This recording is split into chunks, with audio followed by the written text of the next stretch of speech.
se mi zdi, da sem imel večkrat občutek, kakor da sem preveč sam in da moram za te stvari preveč sam skrbeti, in mi je to tudi pobiralo precej energije, da se včasih nisem res mogel 100% posvetiti samo treningu in tekmam, ampak sem mogel po drugi strani skrbeti še za, pač, da sem se medijsko bolj pojavljal, da sem prek socialnih omrežij probal bolj izstopati.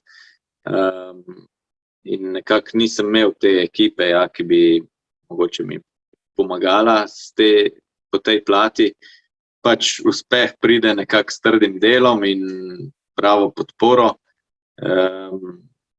Je treba vztrajati ne glede na vse in na koncu si res mogoče zaradi športa še močnejši, tudi splošno v življenju. Si pridobiš nekako disciplino, samozavest skozi šport in mislim, da ti to zelo prav pride tudi v življenju. Pač lahko rečem, da je tudi agencija oziroma akademija, da je super support in takšnega, kakršnega tudi mogoče športniki res potrebujejo, da lažje pridejo do največjih uspehov.